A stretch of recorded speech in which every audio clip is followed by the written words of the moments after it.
One of the fastest growing epidemics in the United States today is prescription pain medication misuse.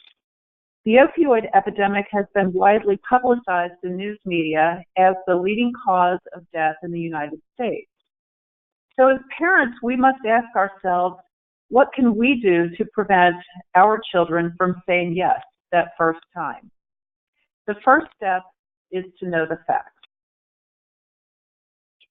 Opioids are a class of narcotic pain medication that are prescribed by physicians and filled by pharmacists. While opioids are often medically necessary, it is the misuse and the abuse that leads to physical dependence and withdrawal symptoms. The subsequent addiction has created what is now known as the opioid epidemic.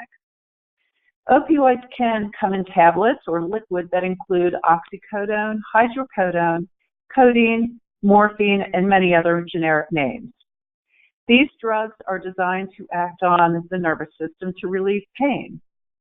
Heroin is also included in this nerve-altering class of drugs. Around 68% of the more than 70,200 drug overdose deaths in 2017 involved an opioid. The number of overdose deaths in 2017 involving opioids, including both prescription opioids and illegally or illicitly manufactured opioids, was 6 times higher than in 1999. On average, 130 Americans die every day from an overdose from opioids. Prescription drug misuse and abuse can affect all age groups and cuts across all demographics. It can literally touch anyone. The largest portion of this pie chart is 51%. The prescriptions were obtained free from a friend or relative. 11% were purchased from a friend or a relative, and then 4% were stolen from a friend or a relative. So 66% of individuals who are over 12 and who abuse prescription opioids got them from a friend or family. A prescription is defined as a written order for a health plan to benefit health and well-being of a specific individual. So prescriptions are not meant to be shared. Yet 53% of the people who abuse prescription medications get them from a family or friend. Your child can probably open your medicine cabinet right now and find before them an array of medicines. Pain pills from oral surgery, sleeping pills maybe left over from a stressful time, or cough medicine from last year's flu. A child's thought process usually goes something like this. Well, if mom's doctor prescribed this, it must be safe. But make no mistake, taking someone else's prescription is defined as prescription drug misuse. Unfortunately, developing brains are generally more prone to damage. This means that experimentation with drugs and alcohol can have lasting harmful effects on your teen's health. Because teenagers have an overactive impulse to seek pleasure and less an ability to consider the consequences, they are especially vulnerable when it comes to the temptations of drugs and alcohol. And because the internal reward systems are still being developed, a teen's ability to bounce back to normal after using drugs may be compromised due to how the drugs affect the brain. No one plans to become addicted to a drug. Instead, it begins with a single use, which can then lead to abuse, and then to addiction. Learning the names of the more commonly prescribed painkillers that are contributing to the teen overdose problem is critical. There are many opioids that can be found in your home medicine cabinet. Communication is key. Make sure that you are nurturing an open, honest relationship with your child that provides a safety net for him or her. Share information with your adolescent about prescription drug misuse and abuse. Talk about the risk factors, maybe family history or drug abuse, alcohol issues in the family, mental health or behavioral issues, traumatic incidents, or impulse control problems. Learn the names of the more commonly prescribed pain prescriptions. Provide your teen with positive opportunities that include decision-making and teach them life skills to help them succeed. Show them the recognition that will motivate them toward positive outcomes. And recognize those teachable moments, such as the news or maybe a character in a movie that relates your feelings on drug abuse. Regular interaction with your child will allow you to observe changes in their behavior that could signify a mental health issue or a problem with drugs and alcohol. Make it clear that you do not want your teen using drugs and include the negative effects of drugs and alcohol. Conversation with a teen can sometimes be difficult. Always know that the more knowledge your teen has, the better chance he or she has to make the right choices. Include the word, all when discussing prescription medication, not only because of misuse, but also because of adverse reactions. This is why you should not share. Do not take medications offered to you by a friend. Let your teen see you make good personal choices and lead by example. And most importantly, keep those lines of communication open when discussing your household rules. Providing defined boundaries for your teen shows him or her that you care about their health and well-being. Allow them some input with these rules, but once they are set, stick to them. Always be aware of where your child is after school and on the weekends, and make sure other friends' parents are of the same mindset as you are.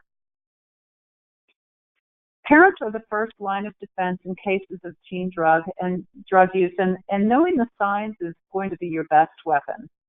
When you talk with other parents who have had an addicted teen, their common statement is, "I should have recognized the signs."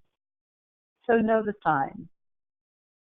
Because some of these signs are aspects of typical teen behavior, like sleeping a lot or staying away from home overnight, having mood swings and being distracted, many parents overlook them. Again, having those regular conversations are key. If you're consistently seeing one or more of these signs, have that hard conversation that includes the question, have you been drinking or using drugs? Prepare ahead of time for a response that would lead to a positive outcome for everyone involved. This is when you must remain calm and focused. No parent wants their teen to become addicted to drugs or suffer an overdose, but it is best to be aware of what an overdose looks like. In 2015, researchers reported that overdoses were skyrocketing among American adolescents. Teens are particularly susceptible because they tend to take bigger risks and don't know their limits. Substance overdose is now the leading cause of accidental death in the U.S. Even survival can have devastating lifelong effects, so don't let your child become a statistic. Naloxone is a medication approved by the Food and Drug Administration to prevent overdose by opioids such as heroin, morphine, and oxycodone. It blocks opioid receptor sites, reversing the toxic effects of the overdose. It is important to understand that in the event of an overdose, you must still dial 911 immediately. Naloxone only lasts 30 to 40 minutes, so if there are still opioids in their system, they could go back into a respiratory arrest again. The U.S. Surgeon General, Dr. Jerome Adams, has stated that naloxone is used to temporarily reverse the effects of an opioid overdose.